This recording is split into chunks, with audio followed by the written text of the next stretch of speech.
international organizations to sort of globalize the economy, what we value has been simplified very much down to just really basically an indicator of welfare, the GDP. And as a consequence of that, we've created a system which is not diverse and not very resilient.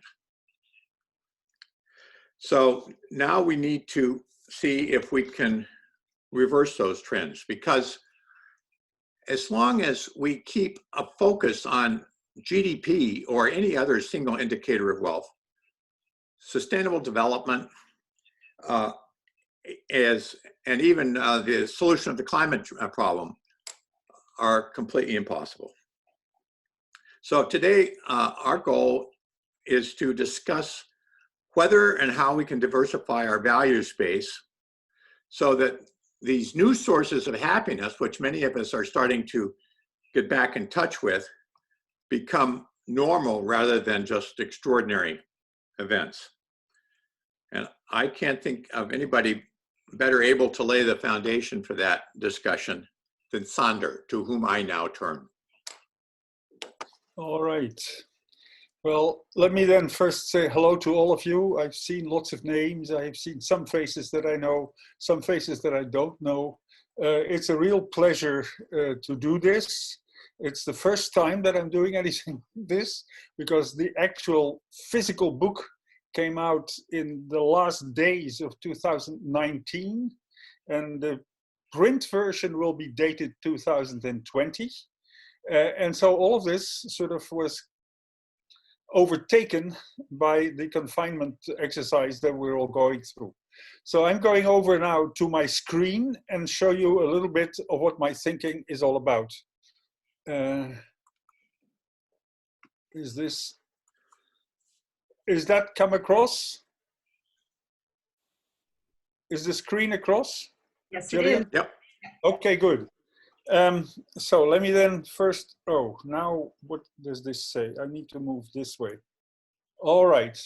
You all have been involved, and it's been overwhelming to see the number of people who have suddenly come out of all the corners of the woodwork to actually write their opinions about what has to happen next. And one thing that strikes me is that it's hugely different from country to country.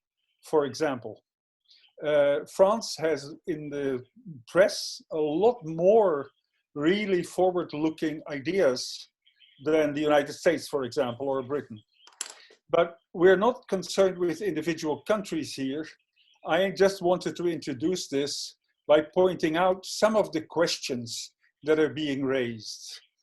And the most fundamental one and the most political one, and also the most hard-fought one, is about continuity or change. Clearly, we are in the change community, but we have against us a hugely powerful mafia of people who want continuity as is, or as somebody said to me, continuity but even worse. So that then brings you to the question, well, do we use a short-term version? And clearly in the current problems that countries are having with the economy, the short-term version is very important, but can we also keep an eye on the long-term vision? Do we go for a sharp transition, or do we go for a gradual transformation?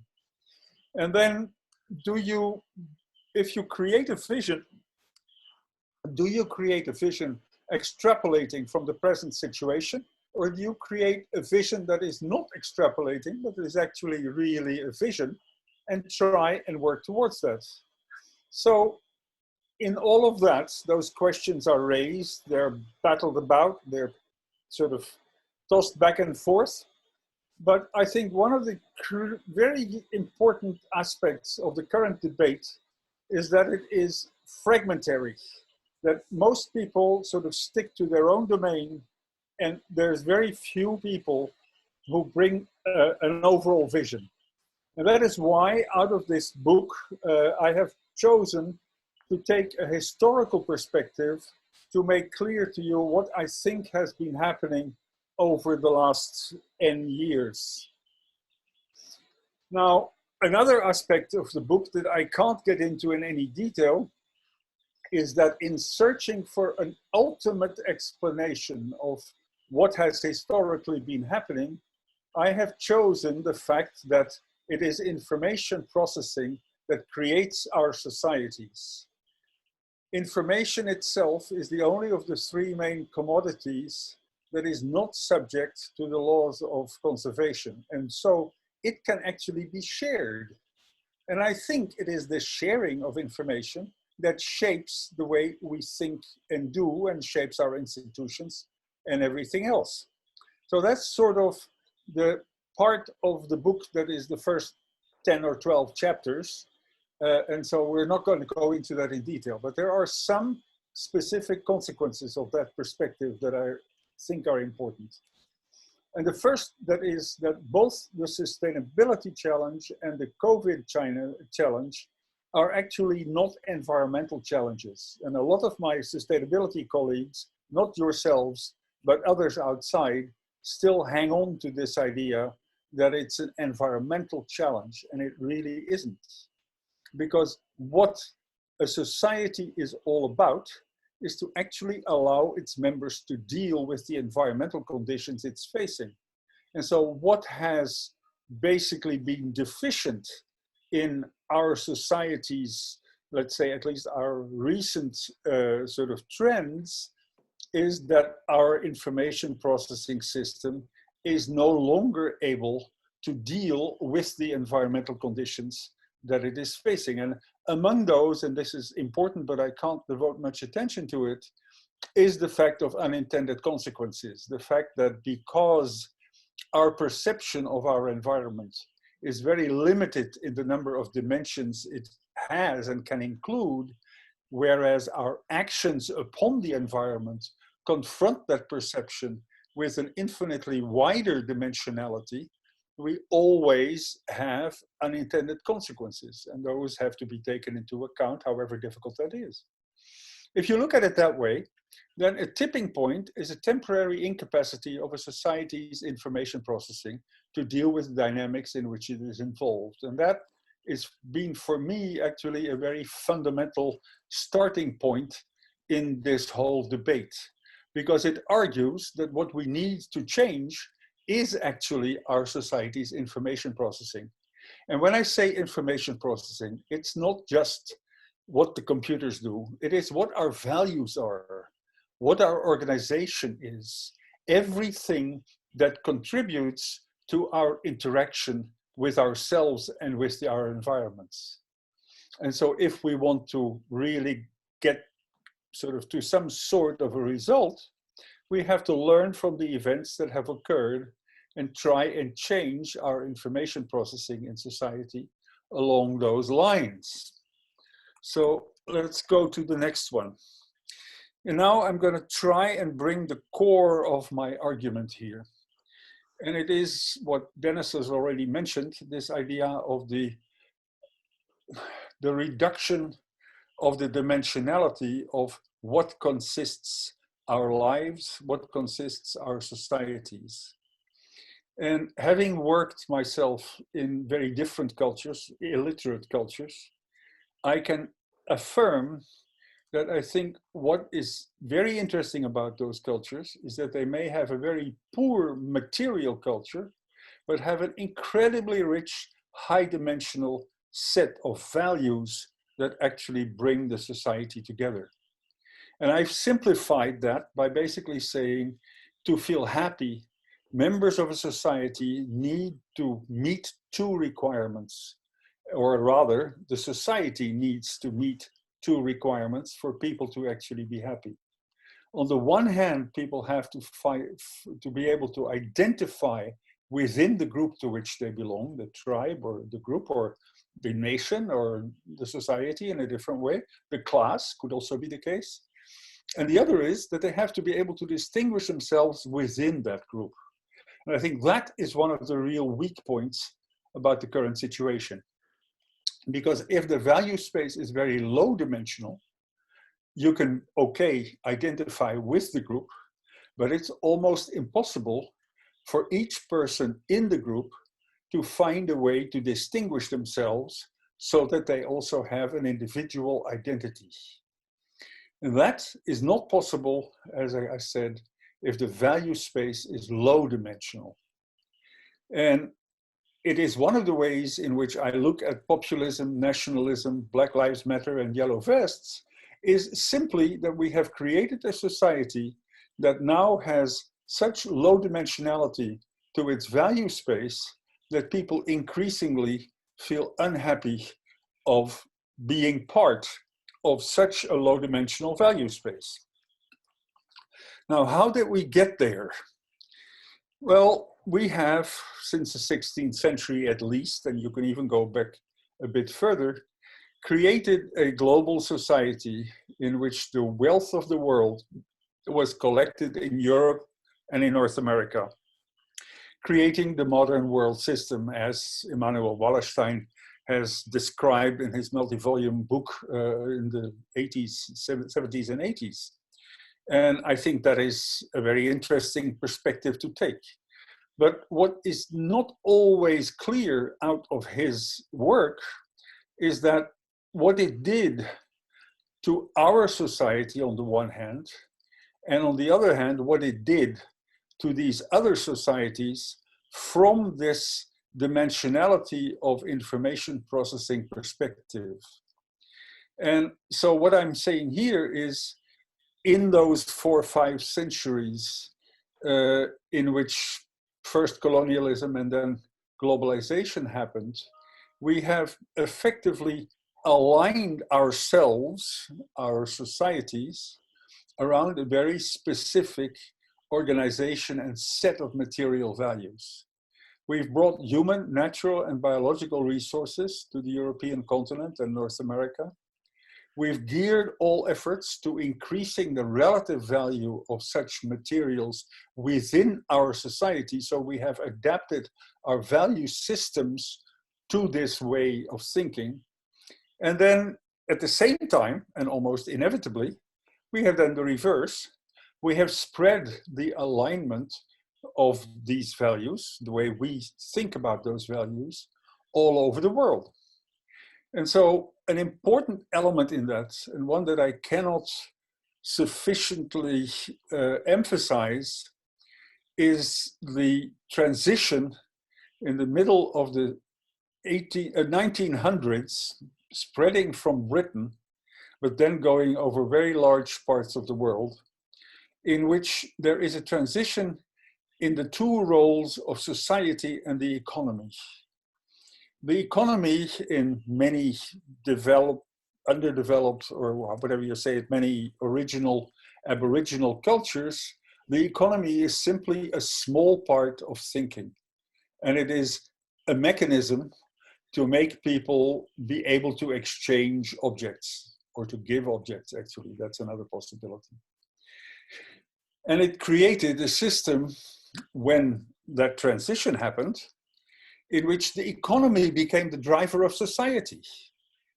And the work that has been worked on that is mentioned there on the slide. I can't read my own slide anymore because of the photos that are over it.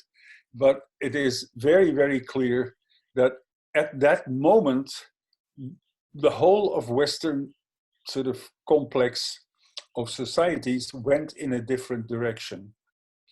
We began transforming our society into a mass consumer society.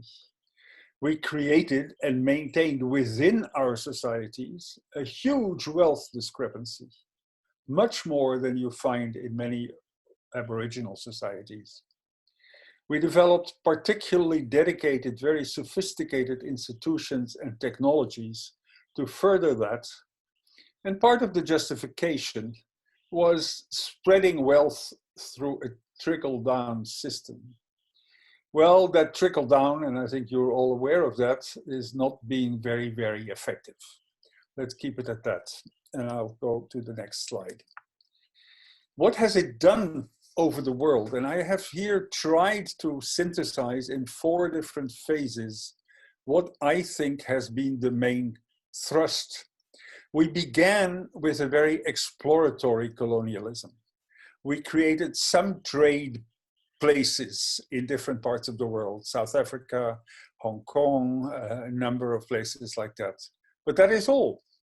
And we began to transport large numbers of slaves to our own countries.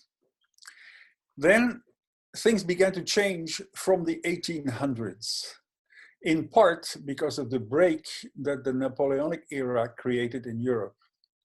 And we began to introduce Western values. We began to use countries as forced consumers of what we were producing in the West. And in particular, the exemplary case is India, which cultivated the cotton, brought it to Britain, was transformed into fabric, and then was sold back to India to consume.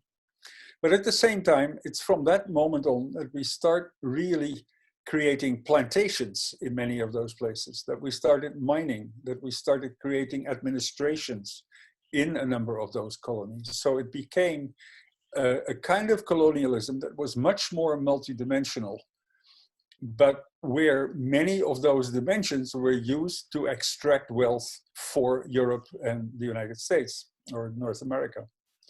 Then from the 1940s, I think we see another complete shift, because what is happening is countries become independent. And ancient colonies, particularly after the Second World War, become independent. They become politically independent, but they are economically completely dependent on the Western world. Western economic values with a focus on wealth are beginning to dominate. That leads to, on the one hand, an awakening of identities, but because there is a lack of institutions that function well, also a huge amount of corruption and a lot of simply not being able to do things efficiently. And so as that process proceeded, I think towards the 70s and 80s, what you begin to see is that Western privatized corporations actually gain control over large parts of both South America and particularly Africa. And then from the 1980s on, we see yet another kind of colonialism. The economic part of it reduces. It's still there, of course, because the West needs all the raw materials and things like that. But there is an increase. It's not a very huge increase, but it is an increase in economic independence. And so what remains of that whole colonial era is actually the globalization of Western economic values, trade, finance, and things like that. And that is where we are now. And so what we are beginning to see is an articulation between those two different dynamics. On the one hand, we see that let me put it this way, and I look at it from an information processing perspective here. If our world since the 80s, 90s, 2000s were to have tried a globalization that included all the different values of all the different cultures, our information processing in the West could never have handled it. And so what we did is we actually focused everything on wealth. And that means that for many of the cultures that we're confronted with outside our own countries, we actually reduced the value spaces of those countries to a minimum, to basically the lowest common denominator, which meant that we were eradicating the differences between the cultures, but by eradicating those, and in particular reducing the dimensionality of the particulars of each culture, we also created a lot of identity problems. And so we see that the same process is being at work both within Europe and forcibly also in most of the rest of the world. And in the process, it is not only destroying the environment, which we have all been working about, but to my mind, it has also been destroying societies. I have one objection, for example, against the people who argue for biodiversity. I think we don't only need plant and animal biodiversity, but we need human biodiversity. We need cultural biodiversity. We can talk about that in a different context, but I think that is also a core driver, that we are losing that cultural diversity. And interestingly enough, until very recently, until basically the World Wide Web, the position was that the West played a game of divide and rule, in the sense that there was very little interaction between the other cultures. There was a lot of interaction between each of those cultures and what was being driven forcibly by Europeans and Westerners. But that divide and rule enabled the European system to survive. What for me is the fundamental impact of the information and communication technology revolution is that now all these people can actually communicate with each other. There is now worldwide communication. There is also much denser communication in the various non-European societies. And as a result of that, those societies and cultures are rediscovering their own values and their own identities. And that is something that Europe has not really been thinking about very much, or America. In developing countries, what I see is growing local and regional interaction among inhabitants, essentially through cell phones and things like that.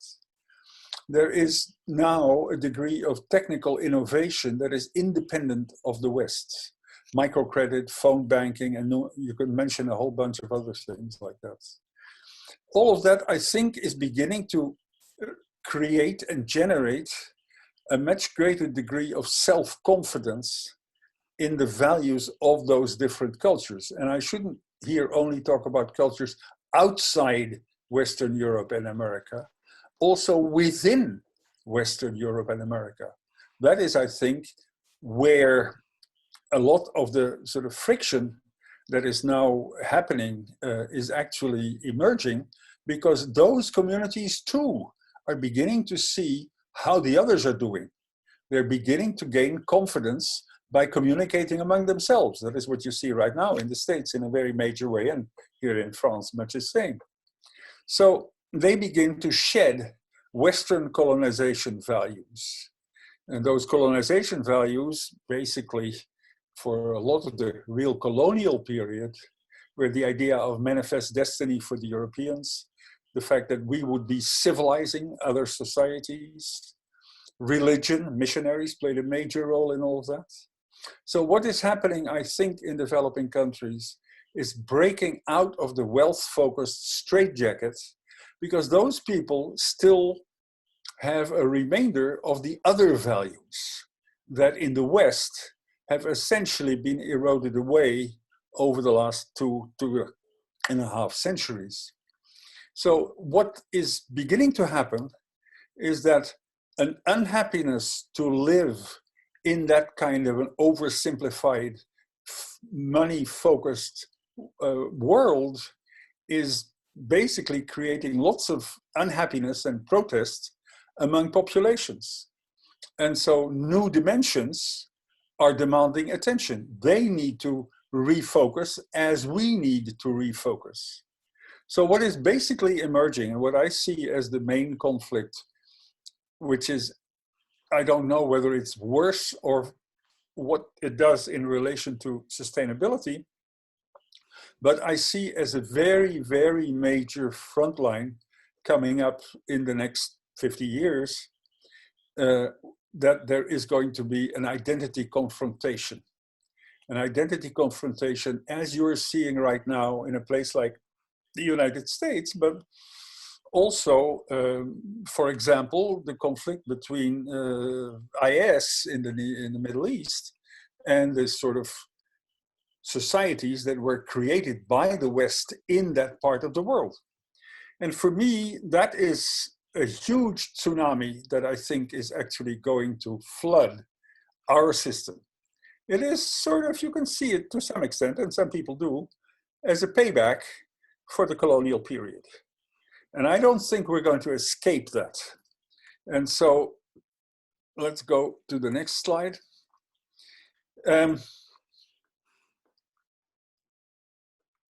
What is happening at the same time in the West? And it is a weakening of Western institutions. And those of you who have read the chapters will be more aware of all the dimensions of that than I can outline here. But basically, what we're beginning to see, and it's very interesting, as a result of the pandemic, is that people are re-emphasizing the role of community and solidarity. They're reducing consumption to essentials and falling back on local resources. They're reinforcing awareness of future threats to society. There is a re-emergence of identity and inequality issues. And in France has been very, very important. There's a rediscovery of life in the countryside.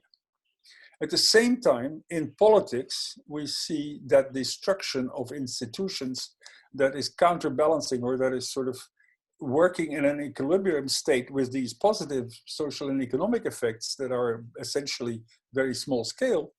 We see in politics the potential loss of structure at the top level in a number of countries. The EU is possibly falling apart.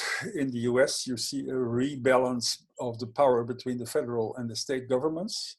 You see potential disintegrations in Russia, in Turkey, potentially even in China.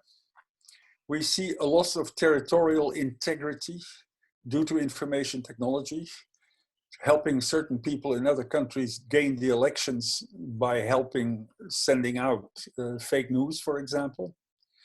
We see a fallback on pre-existing entities. Think about Catalonia. Think about other parts of countries that want to be separate. Scotland, for example, is another one, where this nationalism is gaining power.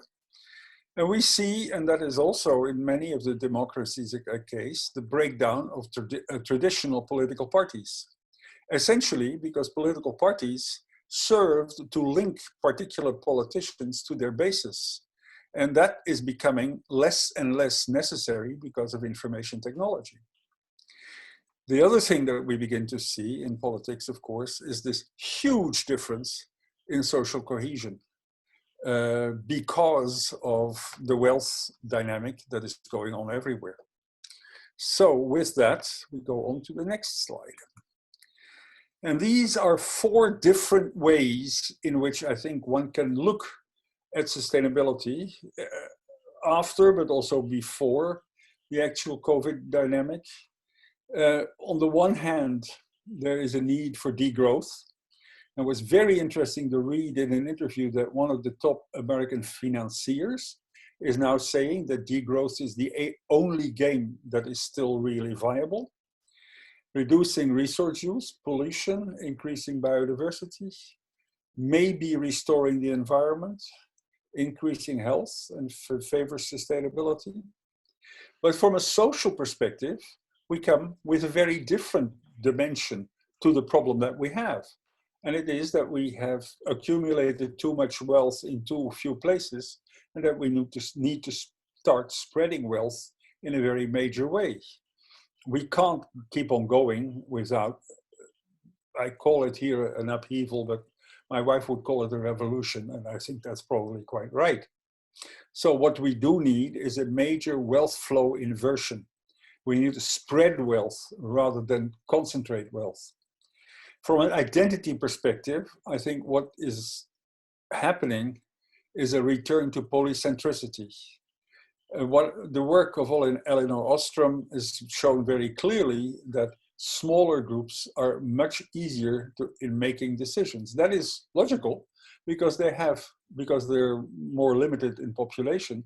They have fewer visions, and so it's easier to actually get to a concerted version. There are other dimensions to that, but I'm just mentioning this for the moment here. And so globalization's reduction in dimensionality has, I think, destroyed cultures, and people need a high dimensional value set to feel comfortable. And then finally, from a growth perspective, dematerialization of values is essential. I can, and I think I have in the book actually argued the point that, if not, I have it in another publication, that as your population grows, the number of values that the population respects has to grow.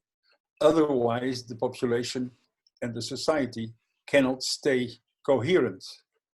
And so societies need values to adhere to. But with the kinds of population figures that we're now talking about, the only way to not destroy the environment is to actually create dematerialized values. And there, my experience in Papua New Guinea, for example, comes in. We're working in societies where there's hardly any material wealth. You become very, very impressed by the incredible complexity of the actually belief systems, ways to do things, and so on and so forth that societies adhere to.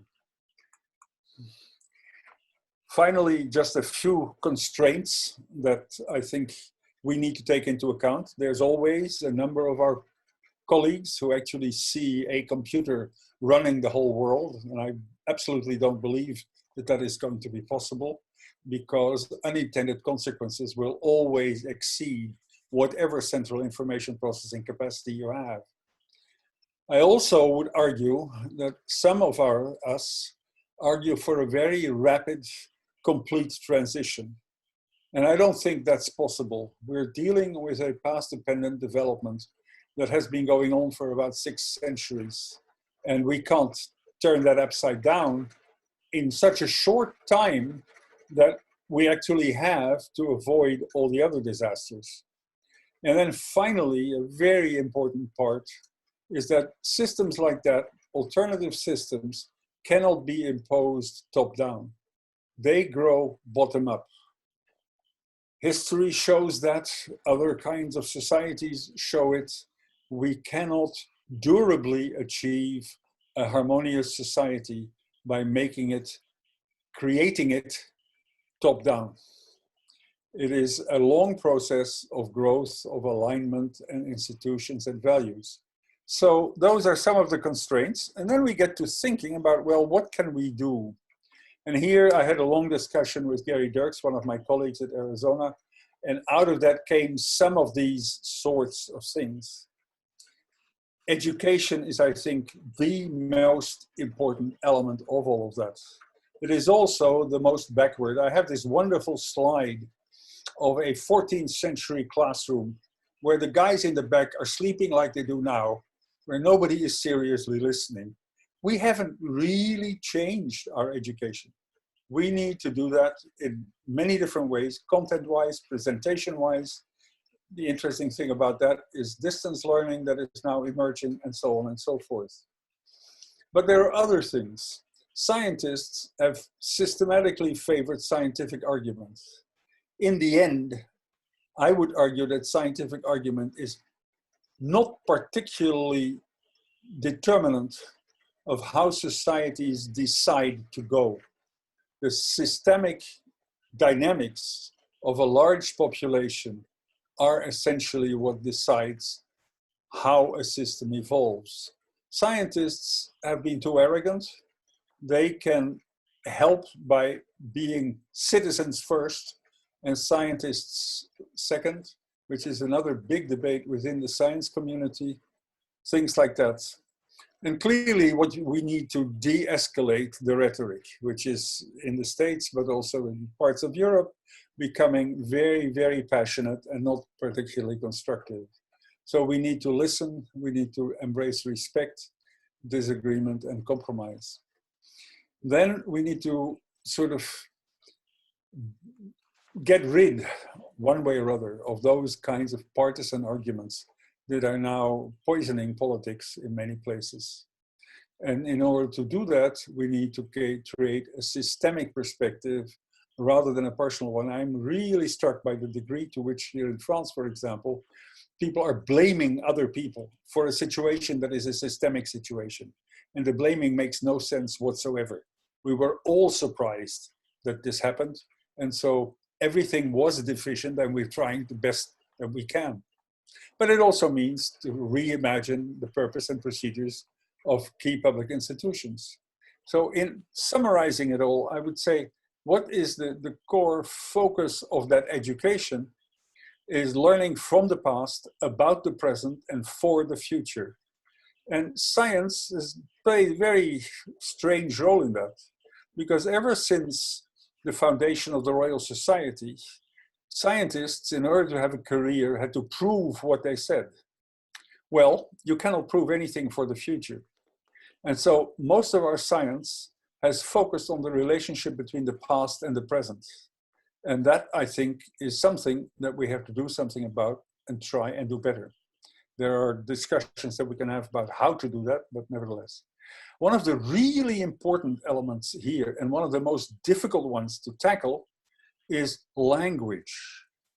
I spend quite a bit of time in Japan, and I have this argument with my Japanese colleagues who want to go towards sustainability, that the terminology that they're using is a Western terminology, and they're not even aware of that. And so they translate their own concepts, Japanese concepts, in Western language, in English in particular, without realizing how that warps their perspective. And I think there we have a huge load to do also in education. And then finally, and I think Dennis and I will discuss that a little bit further, is we need to reconsider the control of the ICT revolution. So I think that is all that I had. Yes. So thank you very much. We'll stop it here.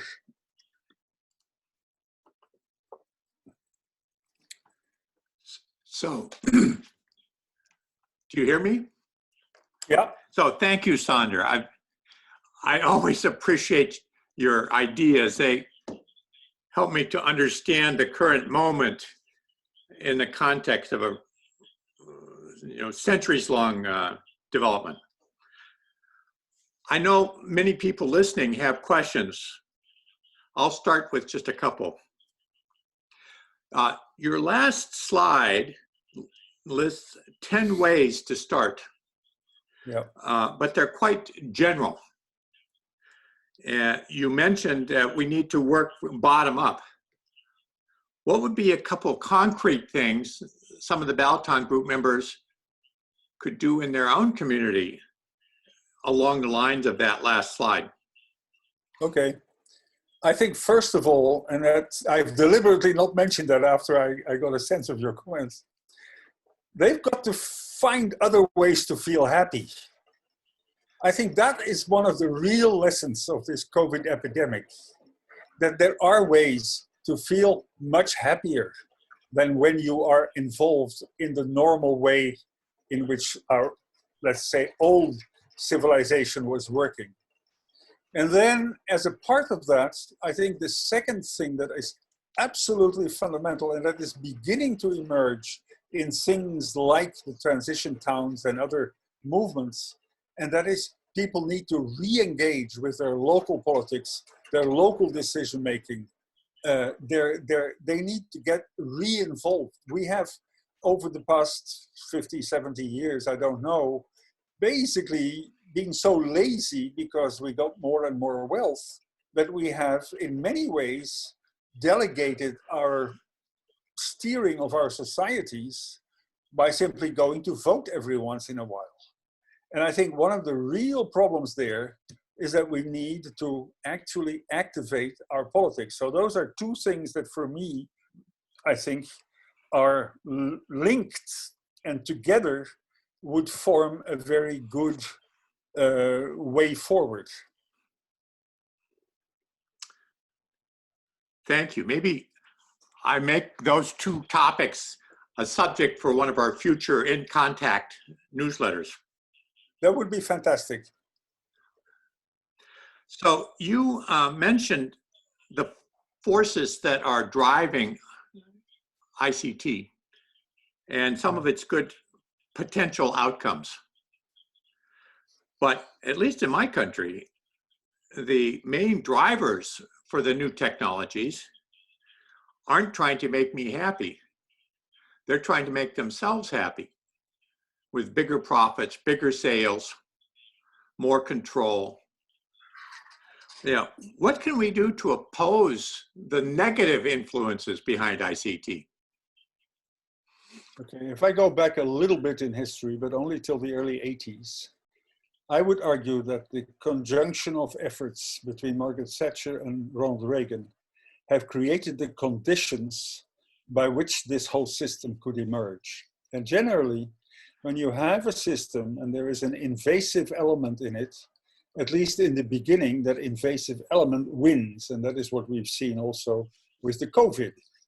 So for me, I think there are a number of things we can do. I think we should very quickly subject the GAFA and others to this sort of whatever you call it, antitrust laws in the States and break them down.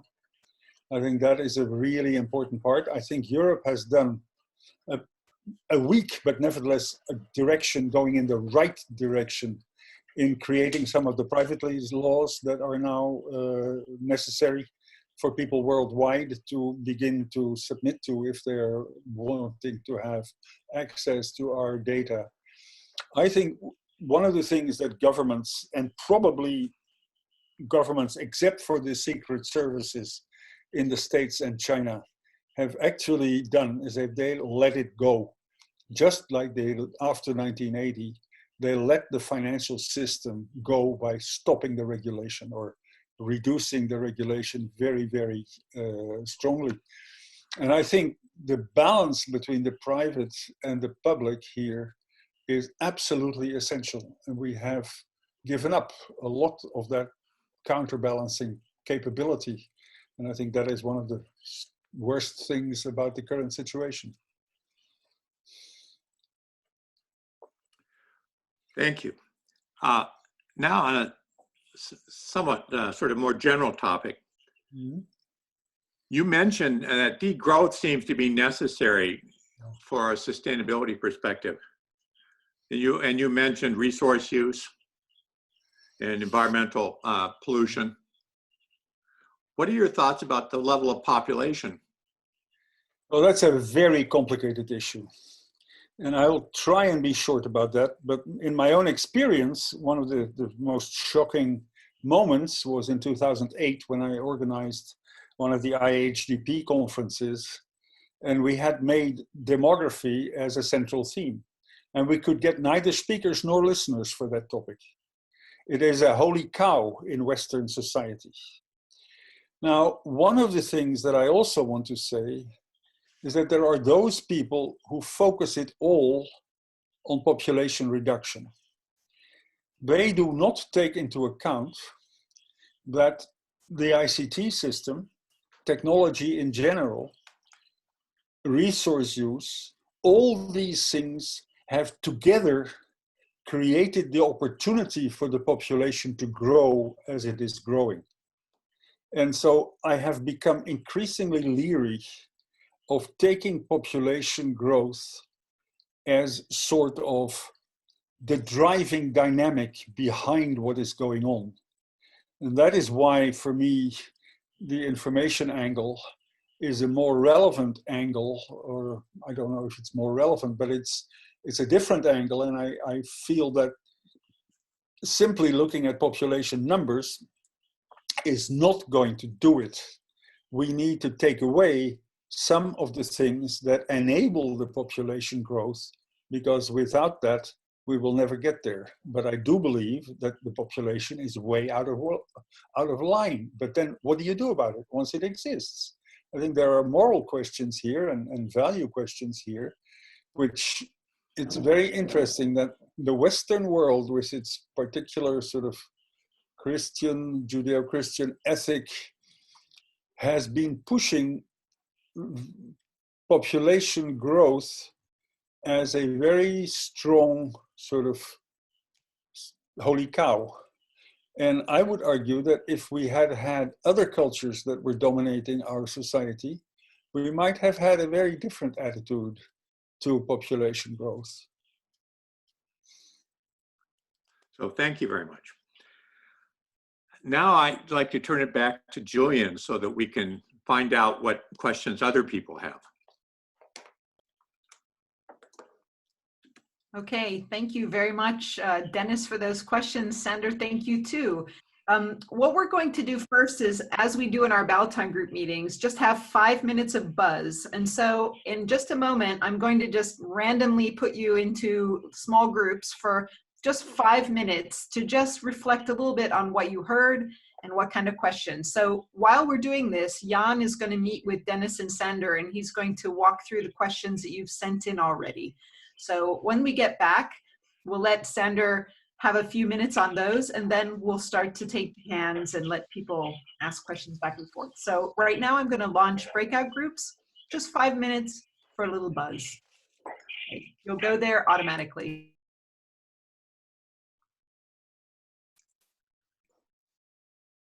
Can you guys hear me? Yeah, I can hear and see. So I'm still going over the phone. It's poor and probably very expensive, but it's working. I'm sure it's Next time we'll try it. Actually, it went very Anyway. well.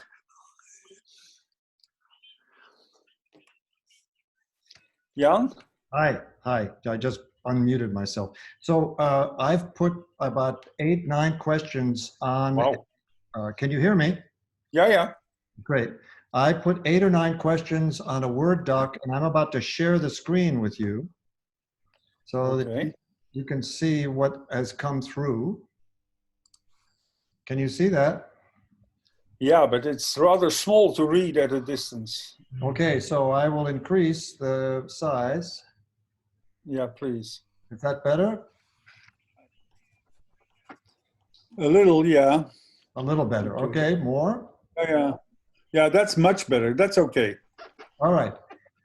So we have some long ones. I kind of wish I could just send this to you so you could also kind of look ahead. But I can move this as you like, up and down. Yeah, it's okay. It's okay. Dennis, Okay. you can see what's on the screen, right? I can see what's on the screen, yeah. Okay. So there are about a total of 11 questions. So you tell me when you want to move down and I'll move it down. Okay. Oops, I need to time 5 minutes. Oh, somebody needs some help.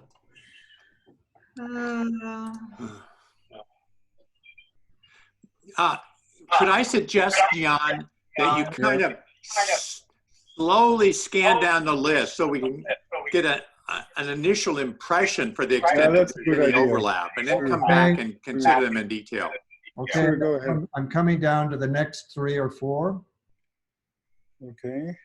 Okay, Dennis, I need to go to a different room, so you're going to have to just watch with no sound for a second because Ani needs some help. Okay. Sorry about that. Did I set my timer? No. What to set my timer? Okay.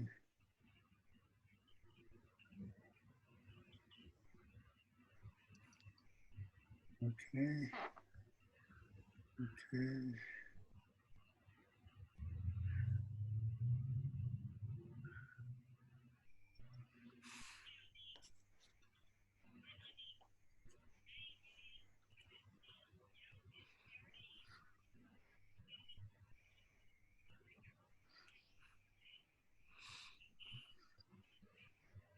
Yeah. If you want, I can also email both these to you so you can look at it on the side. But Well, why don't you do that anyway? Because it'll be nice to have them. Yep. But for the moment, there's a lot in here already that I can see.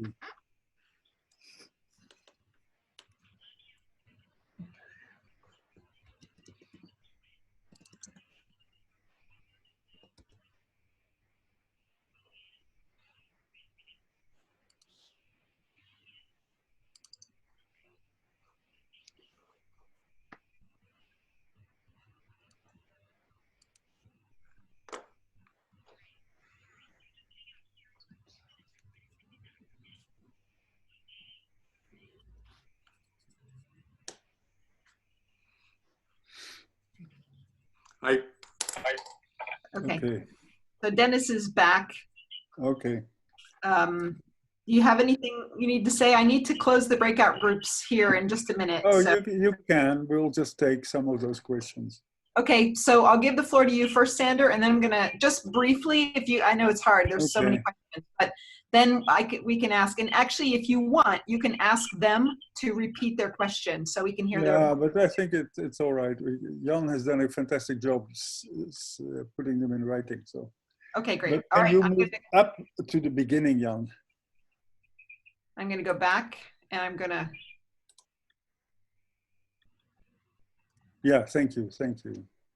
Okay, did you get the questions? I sent them to you by email.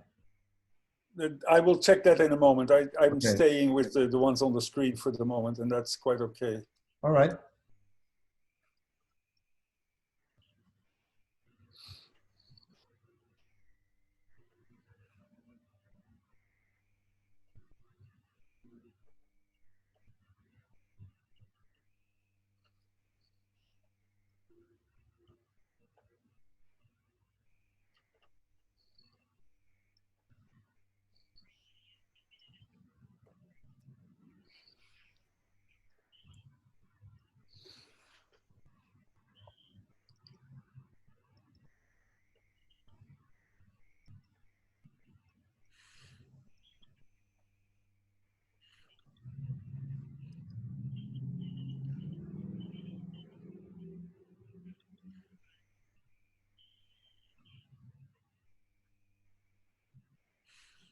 Okay, she's asking us to return to the main session. Yeah. Okay.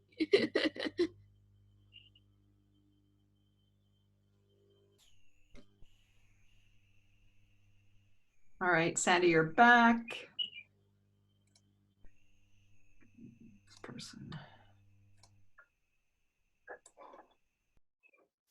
Now, this is very nice, but Jan needs to put the questions back up.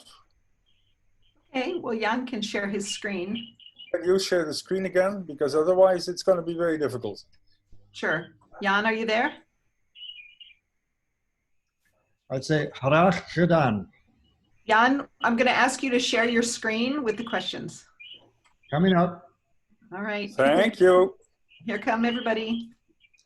Can you go to the beginning?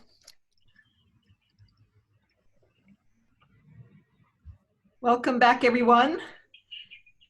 So while you were typing your excellent questions into the chat, Jan has put them together, and he just had a little bit of a chat with Sander and Dennis to just show them what you were questioning. And Sander's going to take a couple of minutes right now and just try to respond to a few. Let me, then yeah, go ahead. Then we'll take hands up after that. So Sander, let me give you the floor first, and then First of all, a general remark that goes for most of your questions.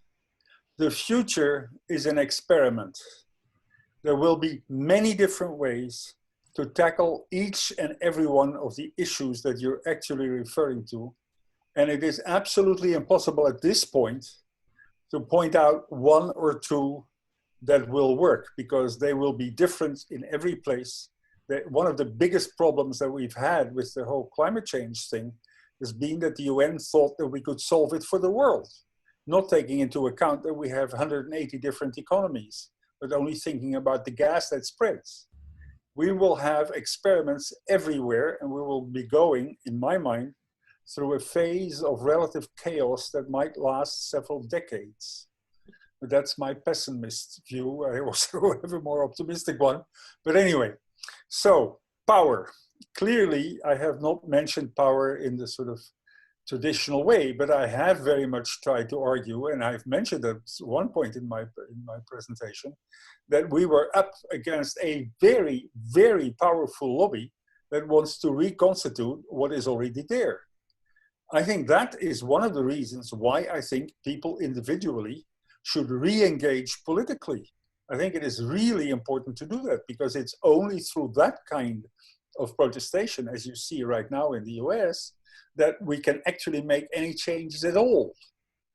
We have also, and this may be very mean to say, but we've gone for the last 50 years through an evolution in which it has become less and less worthwhile and interesting for really bright people with vision to actually be in politics. And I think that has also been a major problem that we're faced with at this particular point. So then let me get to another question. It's the one about global governance. We're going to have to find an equilibrium between increased local governments that is adapted to local situations, both culturally and environmentally, and connectivity between those local systems. And one of my colleagues basically argues, in that response also to Gary's question, that cities may be ultimately the level of governance that is the most critical. Cities are, on the one hand, manageable. They're much smaller. We see successes in some of the cities. On the other hand, they're among the most vulnerable. And so some people are now thinking about, for example, what would happen if you had a major environmentally caused migration to cities, and cities will probably break apart.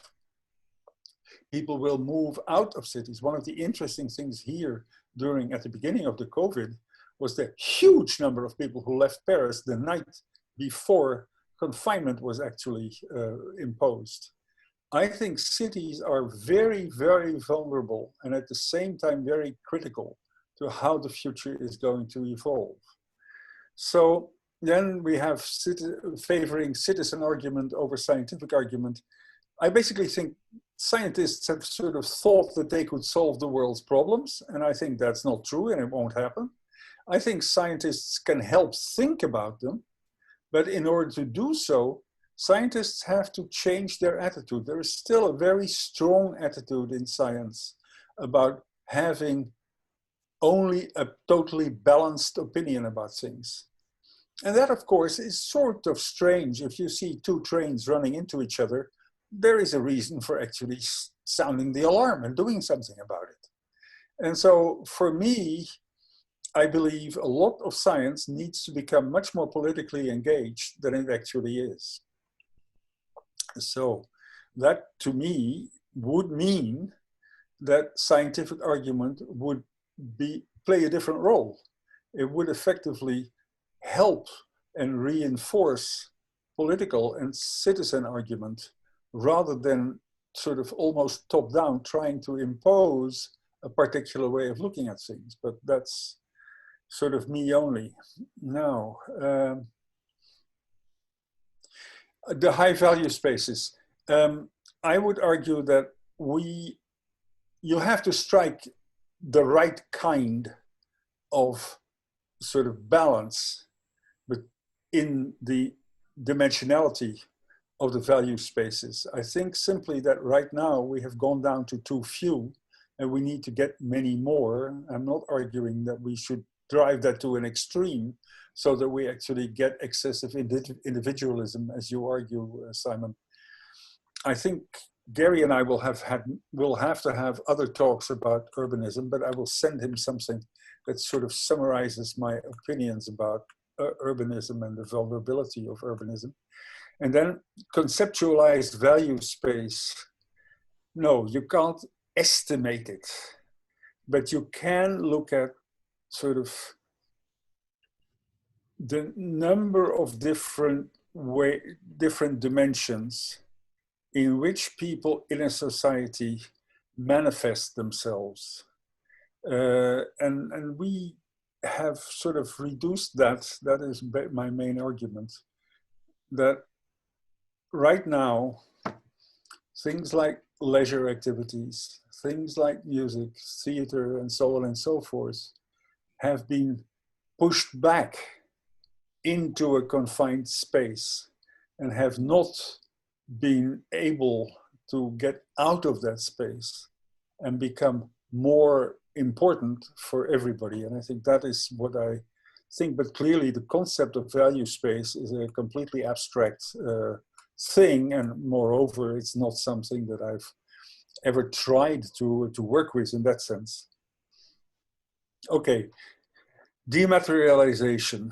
Basically, although I'm arguing from a very different sort of language, I am arguing that we need to break out and break down the capitalist system as it is right now.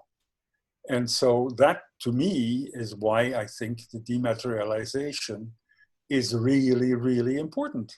We need to bond on the kinds of issues that we've had during the recent epidemic, about being helpful to each other, about being sociable, about respecting both the young and the old. We need to re-energize a lot of that if we're going to be able to get out of all of this. And so I would argue that we need to develop the new tribes. I think that's a really good way to put it. I would say them basically as new networks. And I think that will happen. I'm not pessimistic about that. I think it'll take a substantive amount of time. But in history, we have many examples of a society that collapsed because of this or something else, that then created a new system with new values. And I think that is definitely a possibility. Okay, then Bert, I have a real problem with the SDGs in the first place, and I think you know about that. I think one of the most fundamental problems with the SDGs is that although they look at adapting circumstances to each individual society, they are still driven by a Western idea of progress. And I think that that is a big, big handicap. So insofar as the striving for SDGs, because it is globally sanctioned, can actually help us to create a bit more equity and a little bit less damage in the world, I am in favor of them. But I am not sure that ultimately the SDG approach is the approach that will actually get us where we are.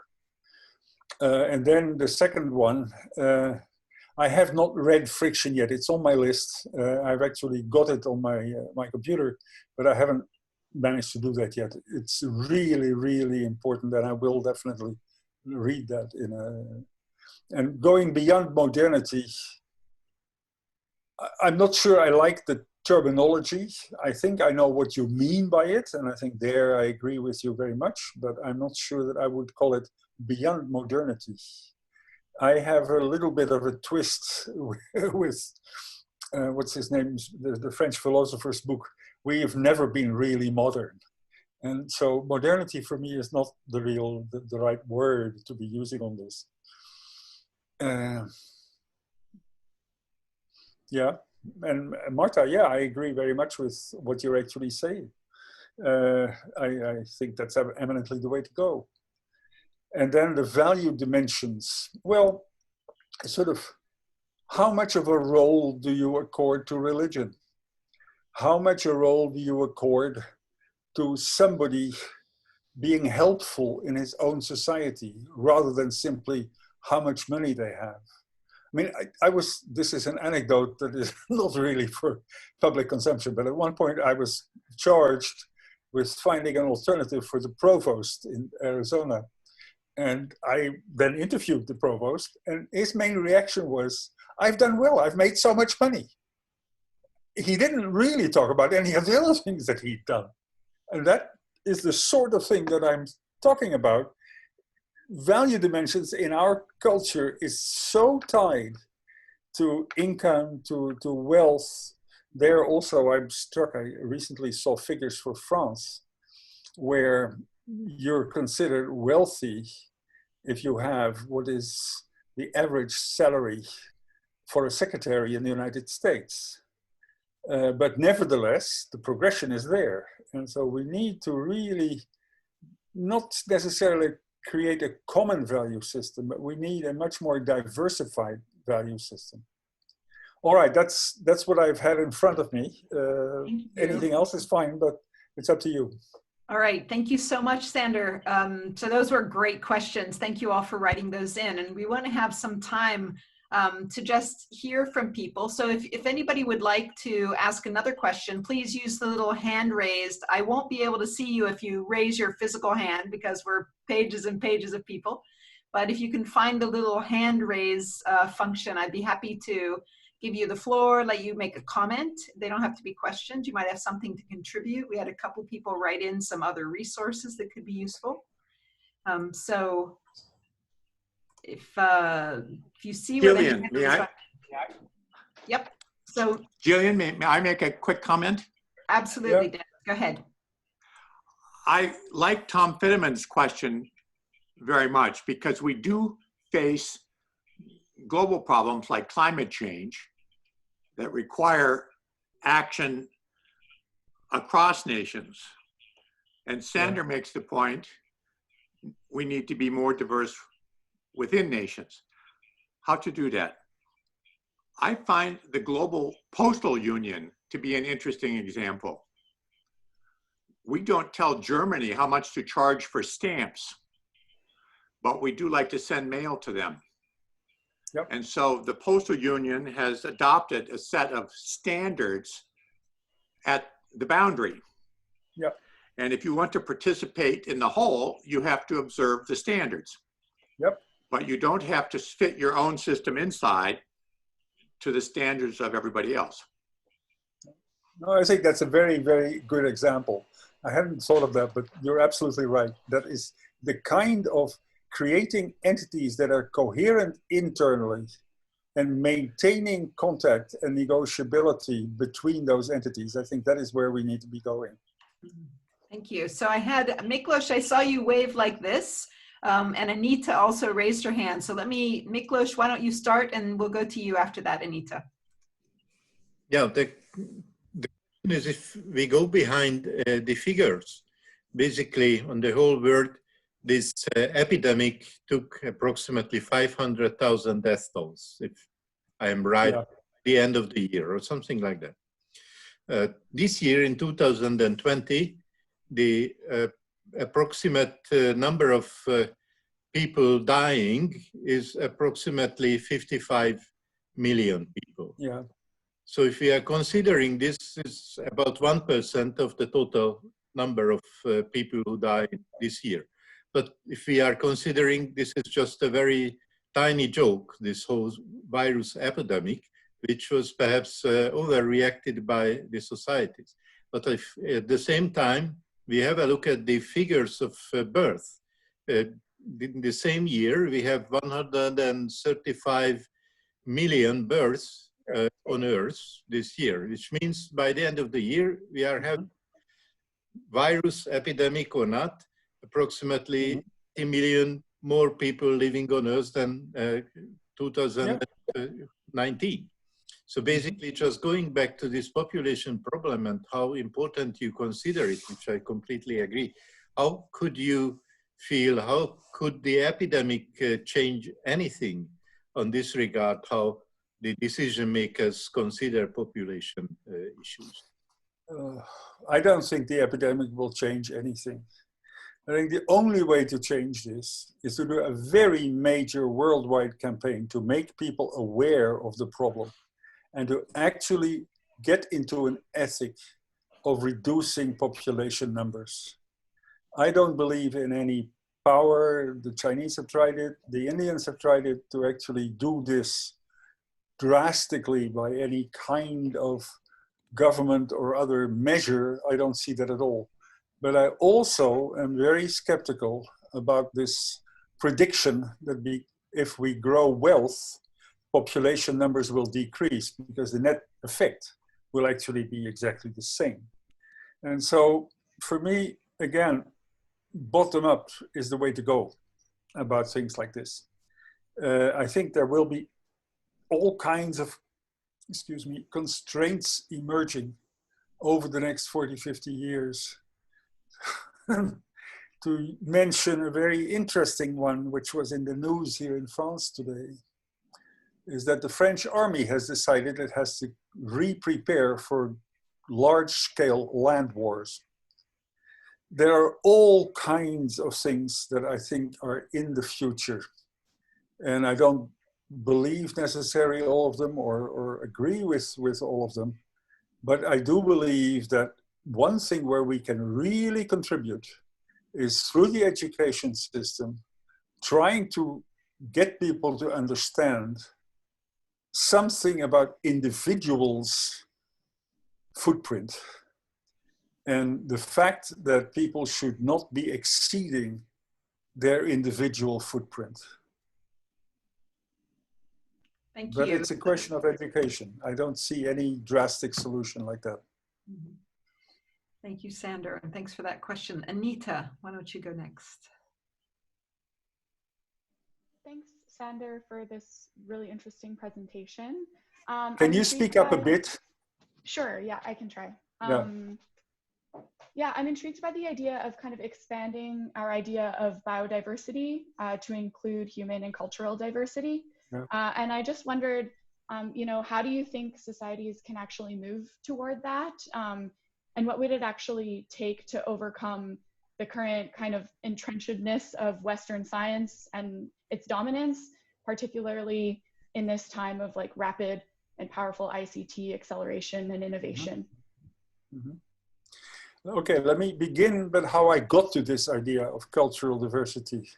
It was actually in a discussion with one of the French managers and directors of the biodiversity, a set of biodiversity NGOs. And he said, the real issue, if you start collecting seeds from all over the world, is that it's very nice to have those seeds, but if you don't collect the ways people have worked with those seeds, you still don't have anything, and you'll be sweeping out the whole of that thing up in Svalbard because you can't use the seeds. So for me, the way in which things are integrated in a society through whatever means there are is as important as the actual material objects. And that is why I think stimulating cultural diversity is so important. And we still have a huge reservoir of cultural systems in the world, but a very small number of people in a particular capitalist system are systematically eradicating those, just as they are eradicating the nature. And so for me, the cultural part here, I'm simply taking that part as one of the things of which the discussion is actually, I think, not so much happening.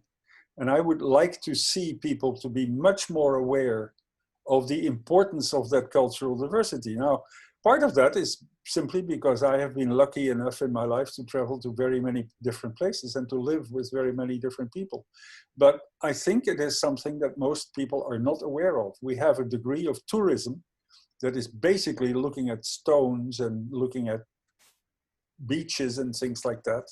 But we have very little of true understanding of what it is to have a different system of thought. And so for me, that would be an important part of an education. We're actually building a course at Arizona State about that particular topic, but that's another story. So what was the second part of your question? What would it actually take to overcome the current like hegemony of Western science and knowledge systems?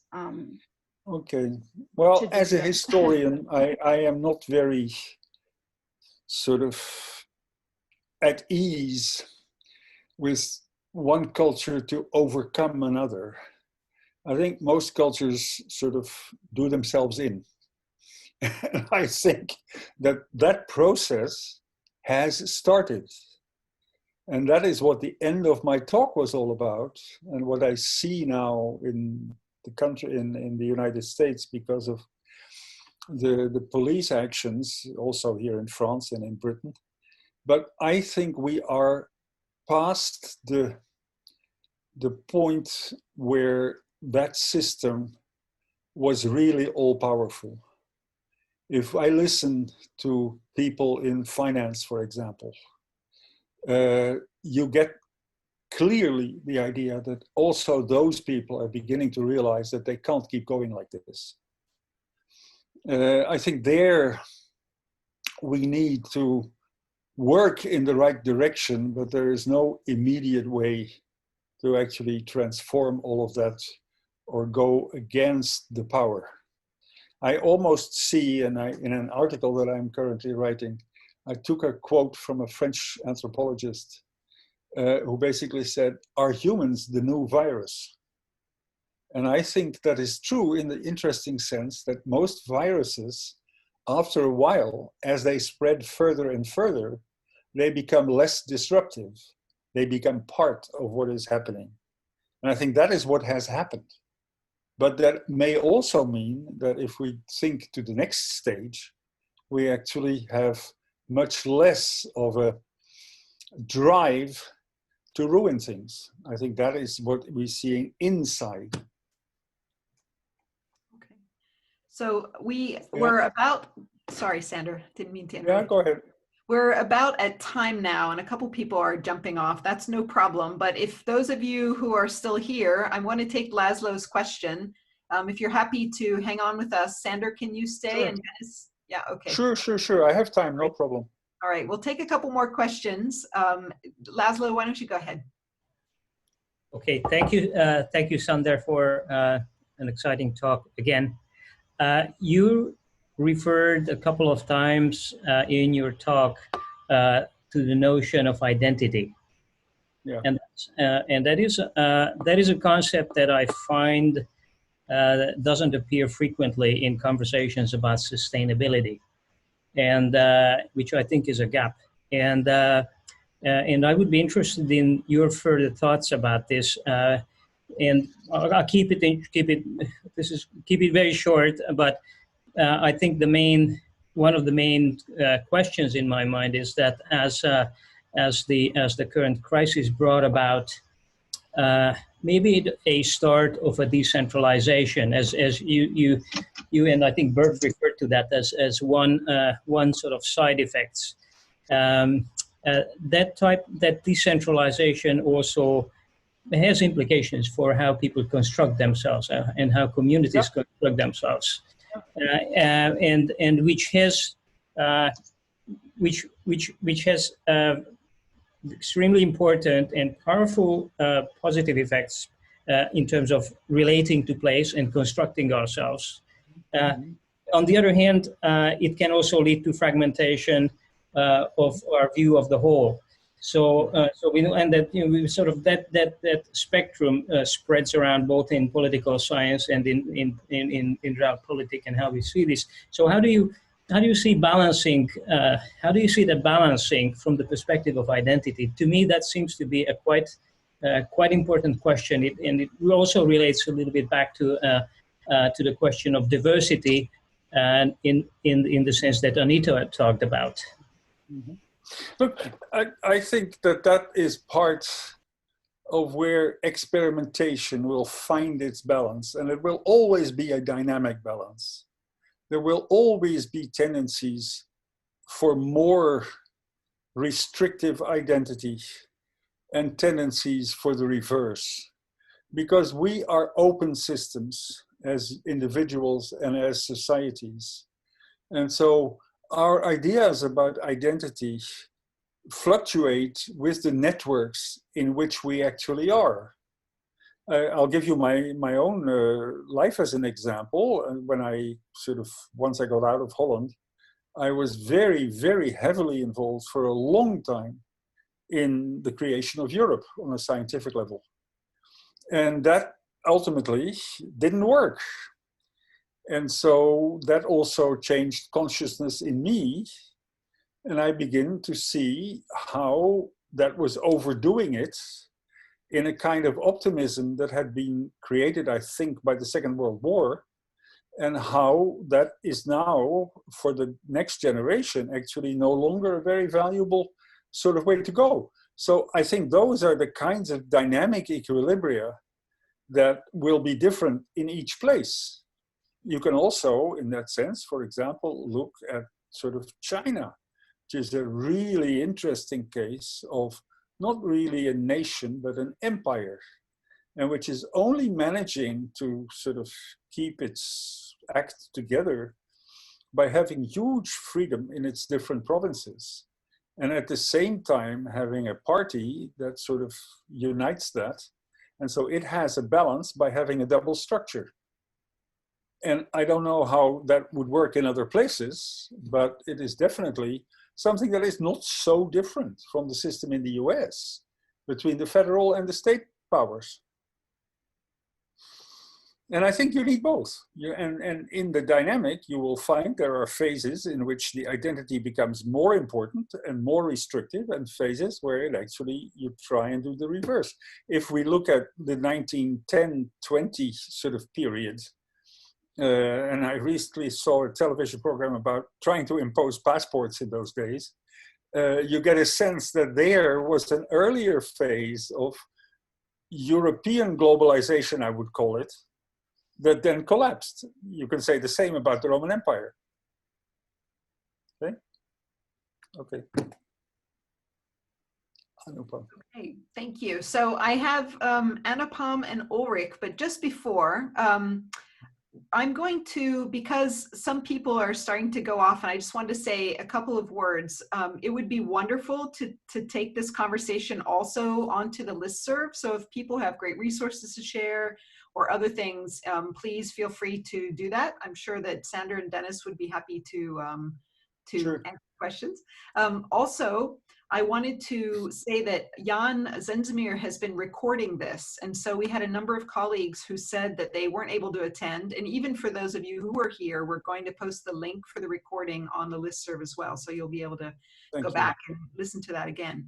I also wanted to ask one question on this quick poll, and then I'm going to go back to questions. But just before people kind of go off, I just wanted to launch one question, which is here now. It's just a little feedback on the webinar. Would you come to another webinar if we hosted another one? So, okay.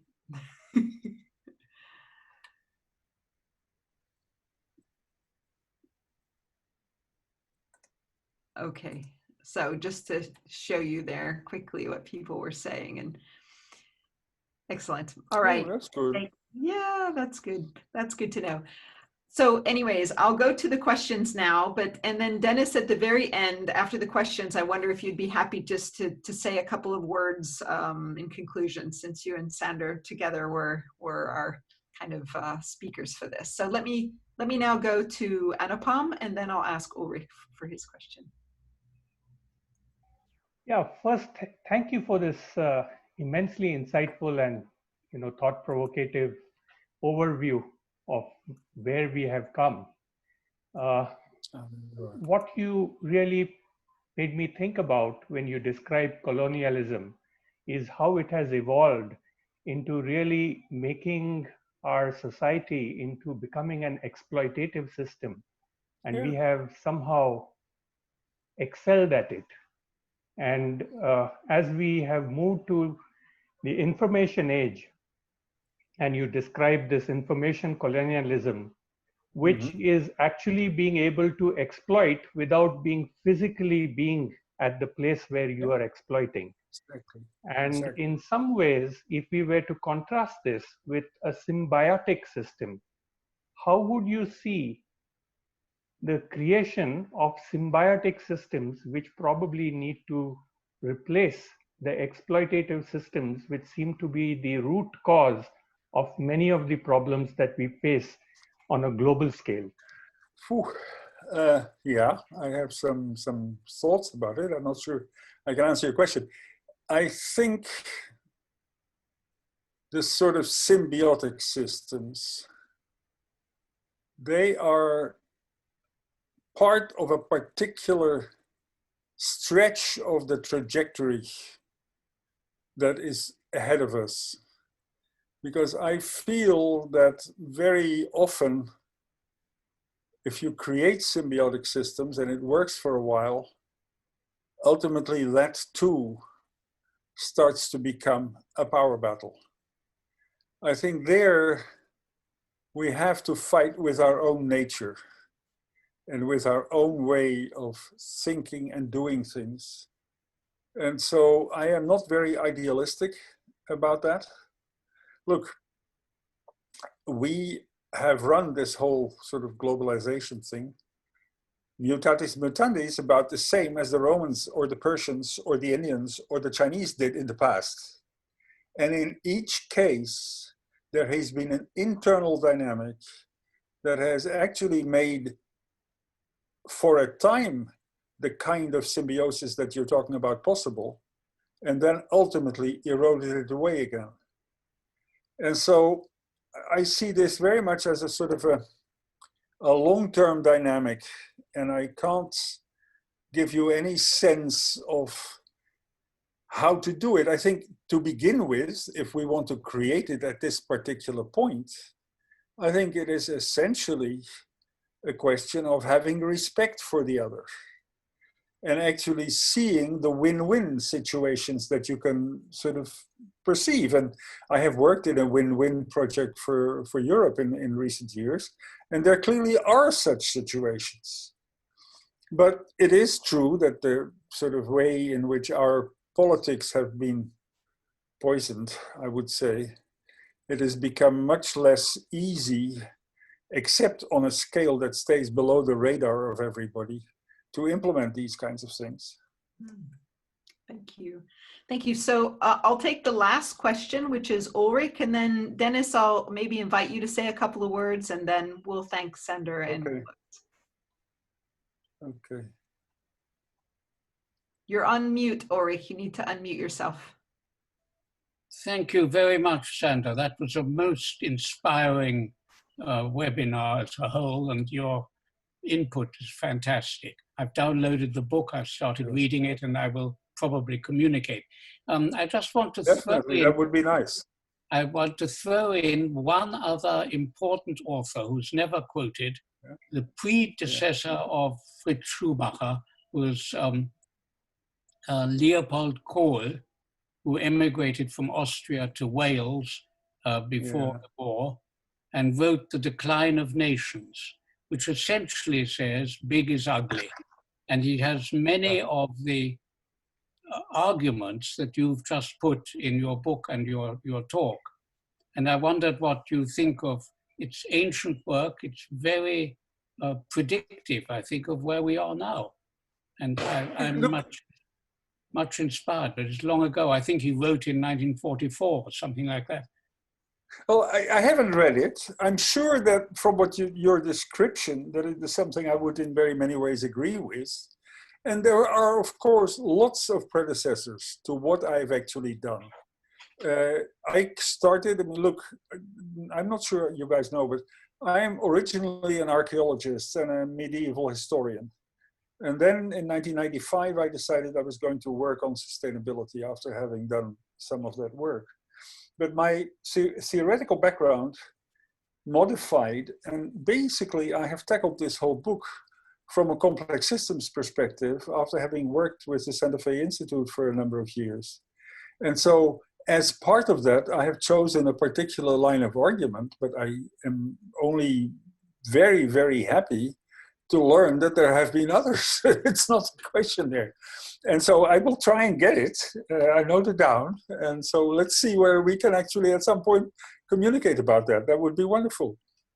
Great, thank you so much. So I'd like to go now to Dennis. If you've got some final thoughts for us. You were one of our two kind of hosts and speakers for this. So Dennis, floor to you.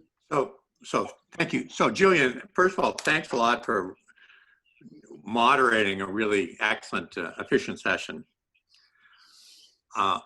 Sitting here in partial quarantine and trying to understand the implications of what Sander has said gives me two ideas I'll share. First, the consequences of this pandemic are going to become more intense and will last for a decade or more. Yeah. We're nowhere close to being finished with it. And Sander says, I think correctly, it's impossible to know what's going to happen. We can see only general outlines.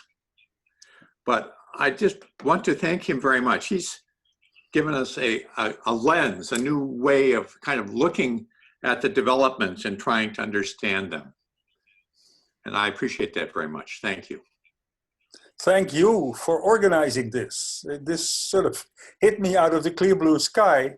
And I was very, very pleased to be able to, was very honored to be asked and very pleased to actually do this. So thanks to all of you also for participating in this session and sacrificing an hour and 45 minutes to something like this. But I think I would like to hear more of this and have others do this. So thank you very much. Great. All right, everybody, unmute yourself. Let's do applause. You can take yourself off mute so we can actually hear people. Thank you. Thank you so much. So this is in no way a replacement for the wonderful meetings that we have. I wish we could all now go to lunch and have lunch together and discuss, but unfortunately here we are, but this will come in the future. Thanks again to Sander and Dennis. Thanks to Jan, who was part of the background of this. Lovely to see you all, and let's carry on the discussion on the listserv, and we'll think about what the next webinar will be. Okay. All right, Take everyone. care. Julian. Thanks, Have a good- Julian. Non, reste à jusqu'à la fin. Thank you all. Thank you. Bye, everybody. So nice to see you. So nice. So nice to you. Beautiful. Bye-bye. Fantastic. Bye. Bye.